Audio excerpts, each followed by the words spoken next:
Today's show is sponsored by the ABV Network Merchandise Shop. Check out our large assortment of logo merch and our lifestyle collection as well. Just head over to abvnetwork.com and click on shop. We are also sponsored by The Bar to Go. The Bar to Go offers a fully customizable carrying case that allows you to take your favorite distilled spirits or cocktail ingredients with you. Whether you're looking for yourself, a customized gift, or logo items for your business or event, The Bar to Go can help. Check them out at thebar2go.com. Use the number 2 when you type out The Bar to Go. Did you know Neely Family Distillery now ships its popular distilled spirits directly to you? To order, simply call 859-394-3258. Tell them the ABV Network sent you. Finally, we are sponsored by the upcoming ABV Barrel Shop, a new liquor store experience coming to St. Louis, Missouri. The ABV Barrel Shop will serve as home to the ABV Network and will be owned and operated by Steve Akeley, Jim Fosnot, and Scott Creighton, a.k.a. the Barrel Buddies. To learn more about the investment opportunities in this new venture, listen to the ad at the end of this podcast. And now, on to the show. Let's drink!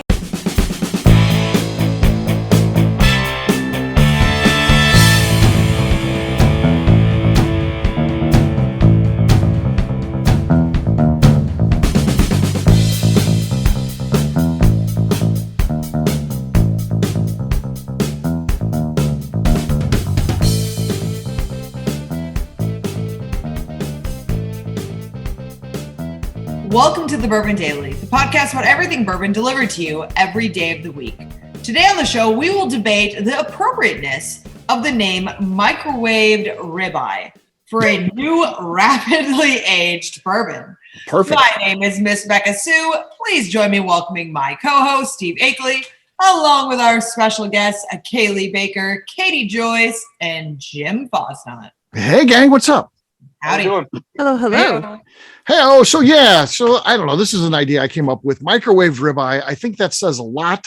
And it really is my thoughts on the rapid aging stuff. So, we'll talk about it after the break. For right now, we'll just leave it at that.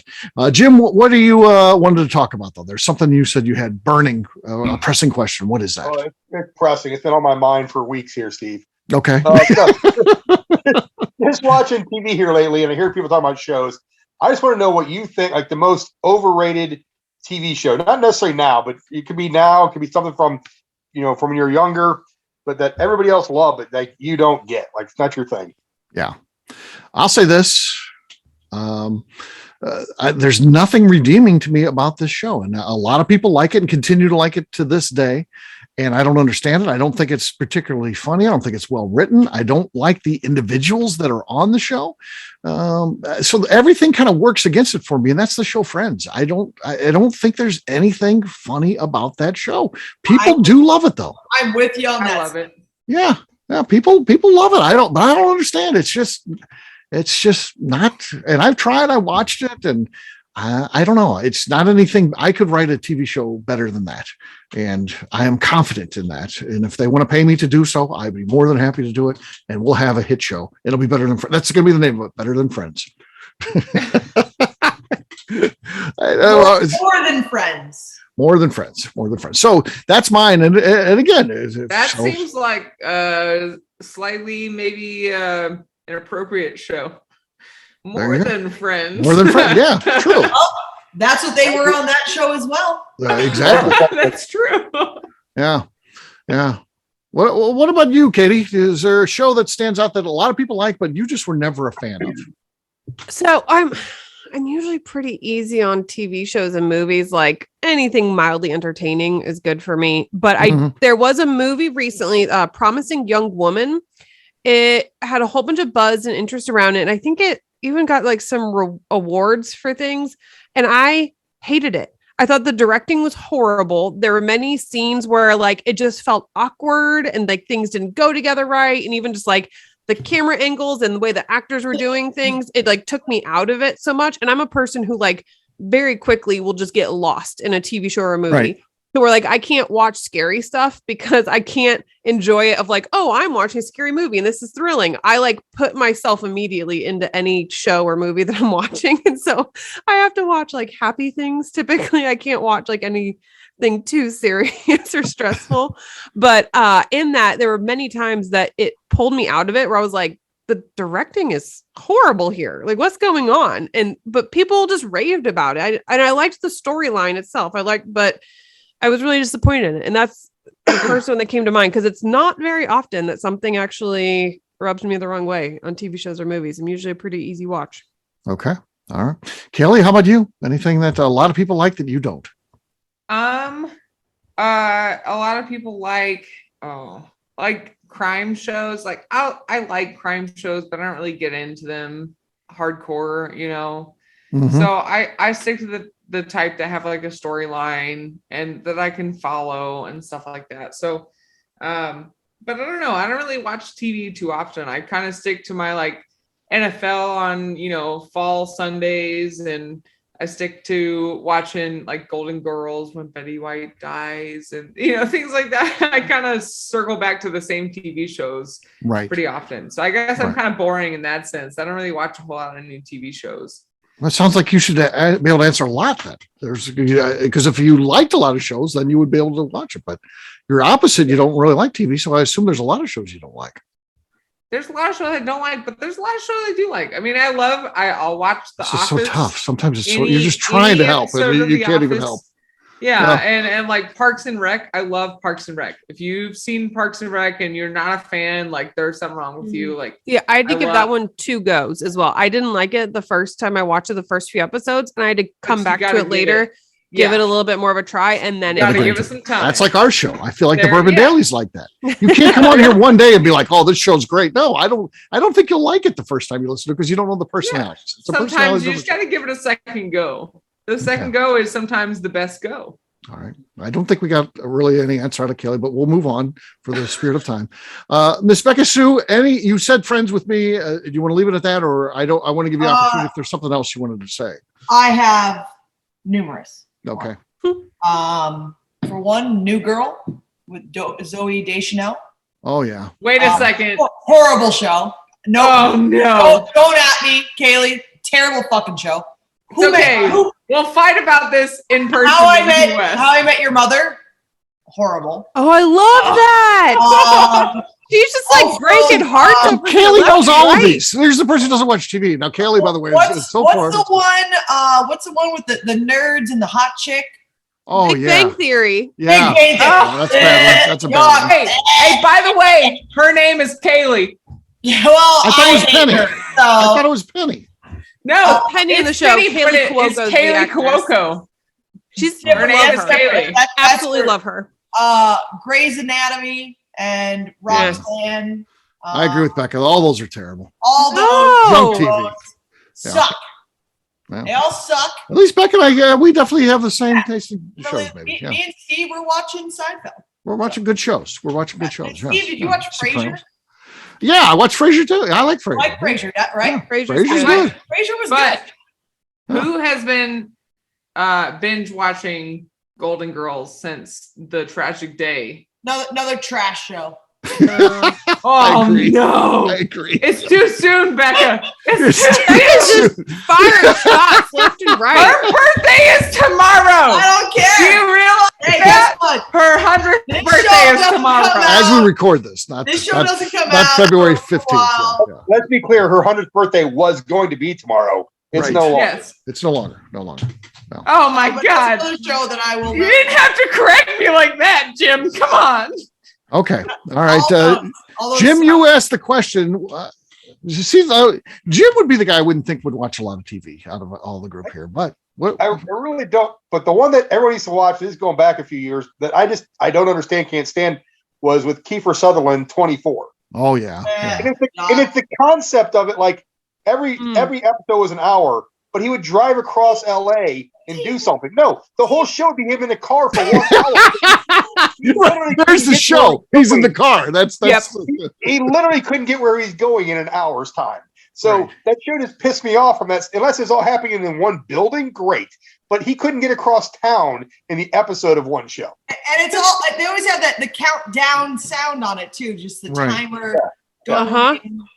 And it's just like, just fucking stop. Please stop. He gets addicted to drugs and comes out of the addiction the same day. like in 24 hours. Like, how's that? 24 hours, Jim. That's Right. all we got. Yeah. Oh no, all it I have lots of takes. clients. I have lots of clients who say that they can beat their addiction that quickly. Okay, that they, One day, huh? they're good. Yeah. Nope, I'm done. I'm good. You don't have to That's worry what about me Papa anymore. did. Okay. Papa did it. That's Yeah. true. Yeah, he quit drinking. It was just like, nope, I'm done. They're like, we'll get you in rehab. No. Only person we know, though. Yeah. All right. Well, there you go. There you go. Shows that again caused some serious fights here. So yeah, because people are passionate about their shows. So yeah. So guess what? It is time to drink. What is everyone drinking? We're going to start with Miss Beka Sue. Miss Beka Sue, what are you drinking there? I'm going to be cracking open the last little bit of Midnight Moss. Okay. The single barrel pick. No, it's Nothing. A little squeak. actually well loved. A little squeak. Yeah, that one's a goner, I'd say. So all right. Jim, you're next. Going with some Bluegrass Distillery. We're jumping up to I think this one's like 119 proof. Okay. So haven't had this one open in a while. Let's see what happens. Okay. That's enough to take the lead. It's enough to take the lead. Not very exciting, but that is our current leader. What do you got, Katie? You look like you're ready to go. I am ready. I moved my microphone this time in order. Hopefully, I will avoid some slosh. Yeah. I have Union Horse Distilling Reunion. It is a barrel pick from. It's called Grillo's Chop and Barrel. It's a local store to me. Oh, yeah. Are they good? so- Grillo's Chop and Barrel? Yeah, and so I Were they the one that were just doing the Blantons if you bought? yeah, $50 if you bought their Yes. meat Yeah. product. But that's what I had for dinner. I had some of their flank steak pinwheels. I'm a big fan of. That's a good deal, actually. I would, if that was my local butcher shop, I'd do that and buy the bottle. of Yeah, Blantons it's for- like yeah. it's not that far from me. It's right by my boyfriend's apartment, which is super handy. Where I'm like, hey, you want to stop by? No, stop. Yeah. I'm like, and pick up another bottle of whiskey. We're good. Yeah. Okay. Cool. All Okay. right.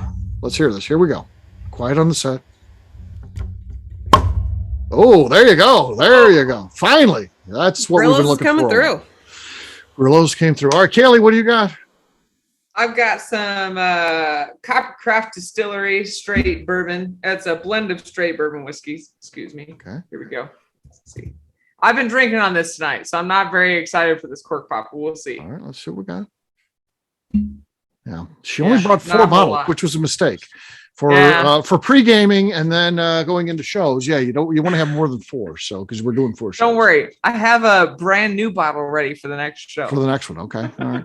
I've got Breckenridge whiskey here, so this is I don't know some special one, the Powder Hound. So cork pop. Nothing there at all. Nothing there at all. So Katie takes it. So yeah, how about that, Katie? Woohoo! You got it down. No mic muffle that time. So cheers. Woo! Cheers. Almost had to buy a new mic. It was but Yeah. Yeah, Pull it through. was close. All right, we'll take a quick break. And then when we come back, we're going to talk about this microwave ribeye. Do we think that that's a good name? Or do we think maybe we just refer to some of this rapidly aged stuff as that as we move forward? We'll do that in just a few.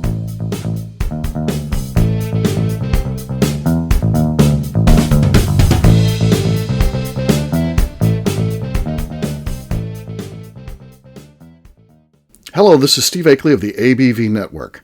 Let's talk about the people who make this show happen. First up is Leatherwood Distillery in Pleasant View, Tennessee. Company founder Andy Lang started distilling as a hobby while serving his country as an elite Green Beret. Andy distilled all over the world during his time in the military and brought this passion back to him in the U.S. when he returned home. A visit to Leatherwood combines Andy Lang's unique distilled spirits and a museum of artifacts from his time serving the U.S. Share a drink with a fallen soldier at their bar where you can grab an acrylic bio off the wall that celebrates the individuals who gave the ultimate sacrifice to protect his or her country. They will also ship their distilled spirits directly to you, so check them out at leatherwooddistillery.com. We are also sponsored by Moonshine University. This longtime partner for the ABV Network helps educate individuals looking to get into the distilled spirits business, service industry employees looking to expand their knowledge, and individuals simply wanting to know more about the process and history of the spirits industry. In 2017, I completed my Executive Bourbon Steward certification at Moonshine University, and it's something I continuously draw upon and connect with fellow graduates. Check out their full listing of classes, including Executive Bourbon Steward certification, production classes, and more at moonshineuniversity.com. Okay, let's talk about Neely Family Distillery. In 2018, I met Royce Neely at an industry event.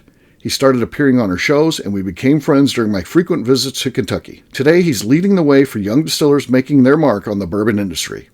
A visit to Neely Family Distillery combines family history, a look at what makes their products unique, and of course a tasting through their whiskeys, moonshines, and creams. Check them out at NeelyFamilyDistillery.com and visit them in Sparta, Kentucky. All right, back to the show.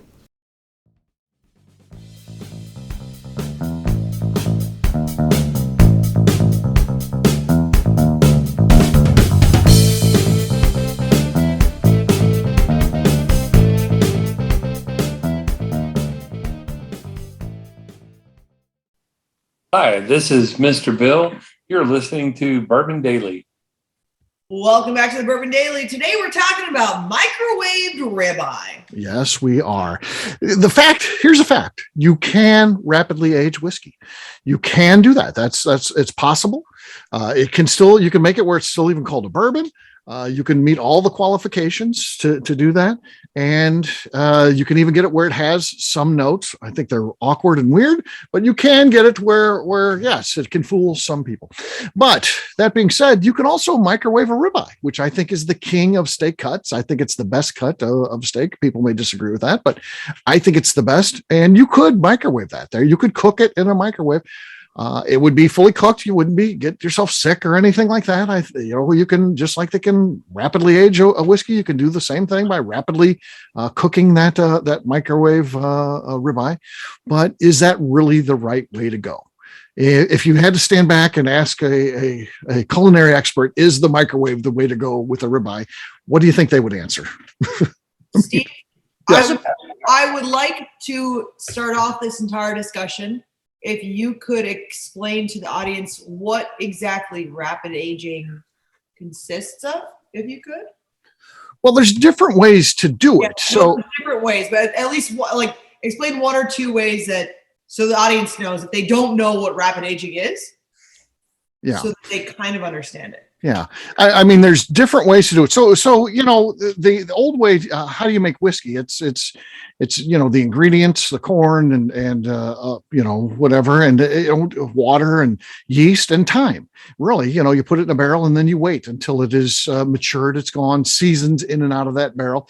But there's things that you can do, and some of them are small cheats, some are big. One that comes to mind is utilizing a pressure cooker, type of thing where you add pressure to the process where it's forcing it in and out. There's other things you can do too to shaking the barrel, and they say that's rapidly aging. You can go for a whiskey that you lose the ability to call it a bourbon or something like that, but you can add some different flavorings, or you can put a bunch of staves in there. There's a lot of different ways that people are doing this. I even sonic waves too. A lot of sonic waves, or staves even in a bottle now. There's all these different things that you can do that can make that process quicker. So that's just the general. Rapidly aging isn't necessarily defined, but it's just a general catch-all for doing things beyond the norm, which is just taking time. Smaller barrels too, right, Steve? Oh yeah, smaller barrels is a thing too. Yeah. Usually it's like 5, 10, 15 gallon barrels. Yeah, some of the smaller craft distilleries will go as low as 5, on these things, which again is just, that's a lot of exposure to the wood. And I think at the end of it, and they'll pull it out and they'll hand you the glass and say, taste that. It tastes like bourbon, right? And I'm like, it tastes like wood. If you think bourbon is just the flavor of oak and wood, then yes, then it's. But what I think is so great about bourbon is the multi-layers of flavors. You taste something that might get the sweet taste, but it finishes in a spicy, peppery taste. You don't get that with the rapid age stuff. That's where it misses out. You can hit certain notes, just like with microwave ribeye. You can hit certain notes. I mean, I can put some seasonings on there that then, of course, are going to kind of be into that steak as it cooks in the microwave. But does that mean that it's truly the best it could be? And I don't think so. I think that's the problem. Also, the Solera aging. I don't really know exactly how that works. Yeah. So Solera, the Solera process is really just utilizing, previous batches of whiskey. So yeah, like literally one of the most famous is Stitzel Weller. You could literally 100 years from now, they could still be selling a Solera Stitzel Weller product, because you start out, just if it's on the most simplest term, just a barrel. You have a barrel, and then you mix it with another barrel of new make. A true Stitzel Weller barrel. You mix it with the barrel of new make. You put those two barrels together. You barrel both of them, and then you take the one barrel and you sell that. And then you take that barrel that's mixed, and then you get when that first barrel sells out, you get a second barrel. You add those two barrels together, and then again barrel both of them again separately. And you could just continue to do this forever, where it continually has supposedly some of that original whiskey in there. It's like a continuous infinity bottle. They're correct. They're pulling out half and filling it with another half constantly. So and that's just, but that typically isn't aging at that point, not in barrels. Usually, they're vatting it. I should have said vatting it instead of a barrel, but yeah, they'll vat what's left over, and that stays vatted, so it doesn't continue to age. Yes, of course. But I do think some of the smaller barrels, especially some of the craft distilleries, you do get some better product sooner when you're dealing with some of the 30-gallon barrels and stuff like that, just because of the oak content. 30 is kind of I'd say 30 and higher is actually pretty good, actually. Right. Yeah. But I don't have an issue with 30-gallon barrels, actually. The smallest we do is a 25, and we do 25s and 30s, and I don't feel like I see a massive decrease in quality in those. Right. And I don't think that I don't think that they taste super woody either. And the oldest that we've ever got, the oldest we've ever put out in the gift shop was 3 years old from a 30-gallon. We do have one barrel left out there that's aging still longer because it's still not ready. And I don't know if that thing's just gonna go straight like oak soon. Because what Royce has said to me is that, if you're going to do 25s or 30s, you shouldn't have them age a super long time like you do with 53s. Right. I don't know if that's true or if that's just a general rule of thumb, like don't have them age too long. But we'll see what happens with this last barrel of our, that's 3 years old right now. But it's either going to turn out good or not, I guess. Yeah. So Steve, can I mention like a company name in this, or are we trying to avoid that? No, you can mention a company name, sure. So go into your local liquor store and find anything done by TerraPure. So it'll be under a ton of different names. They do a lot of proprietary stuff. If you get a Total Wine, you'll find Winchester, and ask them for a sample, and you'll understand what that rapidly aged does. And they have a single barrel from them that's just god awful, but it's but they do proprietary stuff for so many different major liquor companies and grocery stores and stuff. If you look in the back of the bottle, somewhere on there it'll say TerraPure. They're sonically aging it and whatever. And I get what they're trying to do. And does it probably have some positive effects as opposed to not doing it all? Maybe, but overall, it's still, there's no substitute for time in the barrel. Yeah, agreed. Yeah, the things there are, crafts can do some things that really help younger whiskey taste better that aren't, in my mind, in any way cheating, father time there. And that's, just better ingredients going in, better water can be a source of this. Sweet mash seems like produces a very good clean tasting whiskey, better yeast. I mean, there's a lot of different air seasoned barrels. The longer you have it air seasoned up to, like Royce has got something like 8 years, and I can taste the difference in those 8-year air seasoned barrels versus, something that's, kiln dried. And it's just, there's tannins that are still in there that are going to be imparted in whiskey, unless it spends a long time in the barrel, but that's a way that, again, it's not rapid aging, but it's a way to make younger whiskey taste better. So I prefer distilleries doing those sort of things to make their whiskey taste better, as opposed to taking any shortcuts on the time in the barrel. And I'll take that all day long. We have this conversation over and over again. There's fantastic 18-month-old, 2-year-old, 3-year-old craft whiskeys out there, but it does start with the grains they're putting in there, heirloom corns and different grains like that. What proof they're coming off the still at? They're pulling more flavor through for sure. Yes, yeah. They're coming off the still lower proof, and we've learned a lot from Weberink that those younger whiskeys are actually better off in a lower charred barrel.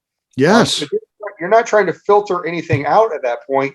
You're trying to pull flavors out of the wood, and you can pull those flavors out of a number 2 char way more than an alligator char barrel, where then you're filtering out impurities that happen to be in there because of the proof. These, when Beam's doing a barrel a minute, coming off at 150 something proof, as opposed to, I don't know what you come off at there, Beka, 125, 130, I don't know.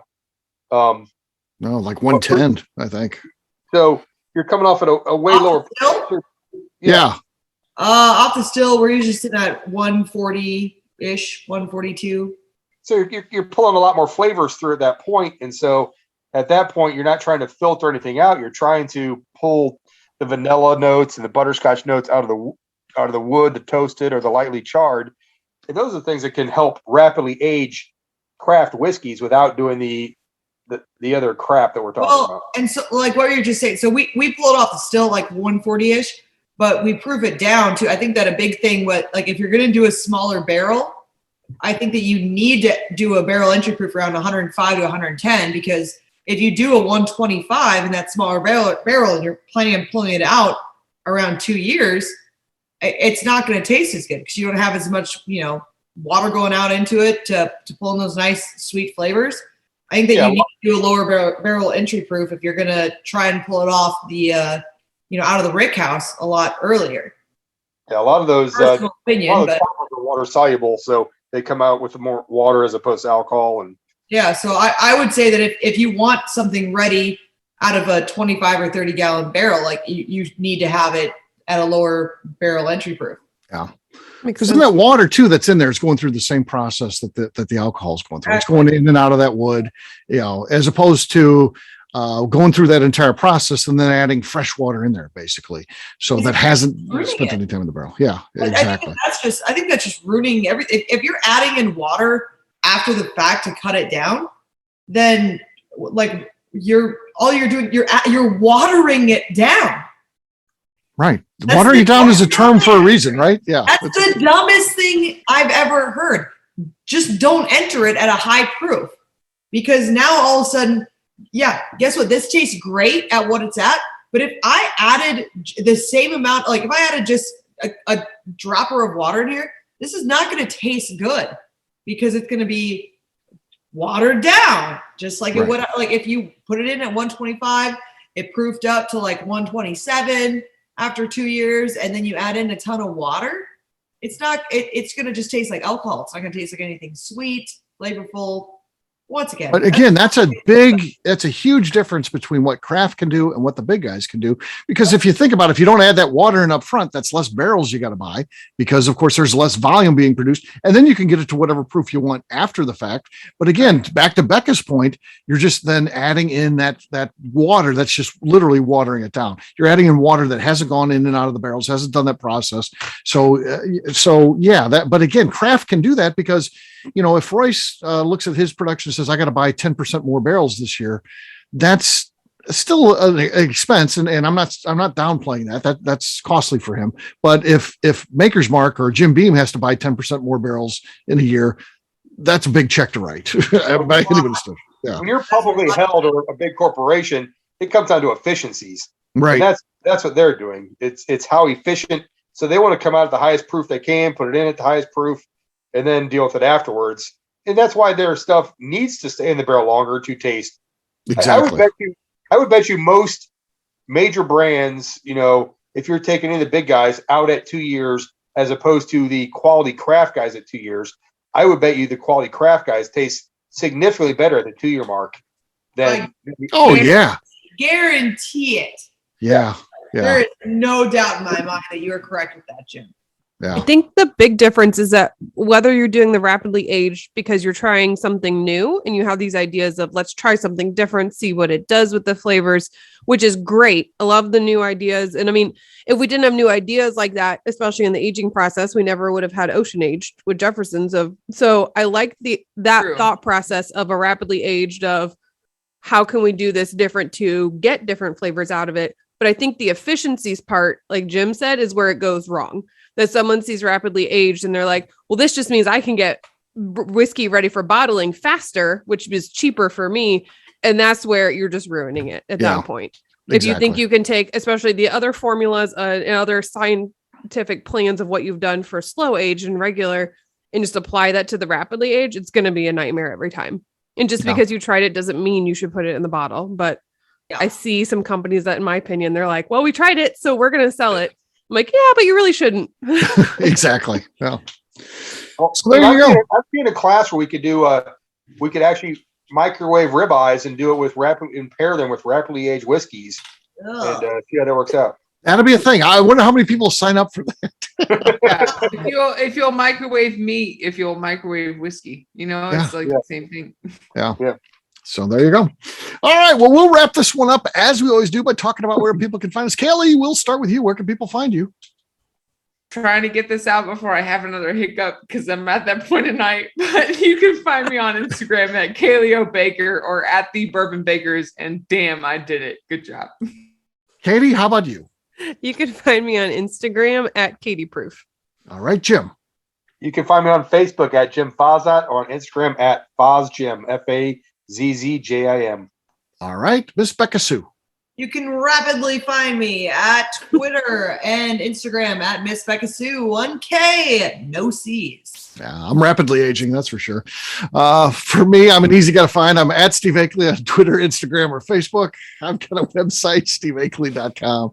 We've also got a company website. That thing's abvnetwork.com. I got Katie good there. She was laughing. So check us out. Everything we do is out there at abvnetwork.com. So please check that out. Miss Beka Sue, anything else to say before we get out of here?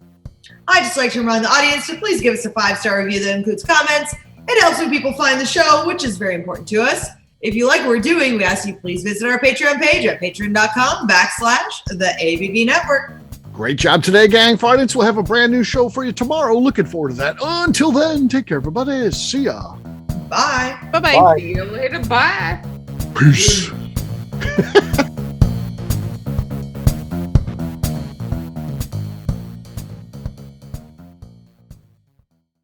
Before we finish the show, let's talk about some great companies that support the ABV network. First up is Moonshine Still Pro. Moonshine Still Pro has a full line of products to help the home distiller. Whether you want to experiment on the stove in your kitchen or you're looking for a bigger setup in your backyard, owner Russell Creed and his team can help. They have multiple still offerings, accessories, and even grain from their partners at Goldstone Mill to assist you in making whiskey on par with your favorite distillery. They can also help you with some fabricated parts you probably can't make yourself if you are attempting a DIY still project. Learn more or order your still or parts at moonshinestillpro.com. Another friend of ours is the Goldstein family at Goldstone Mill. The Goldsteins offer a variety of heritage and heirloom grains to make the finest whiskeys in the world. Plus, they are more than just a grain company. They are truly consultants to make sure the grains they are providing to you or your business meet your highest expectations. Additionally, they work with mills around the country, ensuring shipping is as low as possible for their customers. If you're a distillery, brewery, or even doing this at home, Goldstone can assist you. Check them out at goldstonemill.com, call them at 217-254-6613, or check in via email at hello@goldstonemill.com. Last but not least, at the top of the show, I mentioned investment opportunities at the new liquor store concept, the ABV Barrel Shop, being launched in 2022 by myself, Jim Fosnot, and Scott Creighton. We are crowdfunding some of the capital needed to open the store. Not only does it offer a return on your investment, but a lifetime of status and benefits at the store. Of course, this investment is a loan and involves a high degree of risk, which may not be suitable for all persons. Prospective investors should carefully evaluate the risk and merits of an investment, should confer with their own legal and financial advisors, and should be able to bear the risk of the loss of their investment before considering the investment described herein. If you would like more information, contact us via the under construction website at abvbarrelshop.com and fill out the form. The Bourbon Daily is part of the ABV Network. For more information or to become a sponsor, please visit abvnetwork.com. Thanks for listening and cheers. This has been a Steve Akeley production.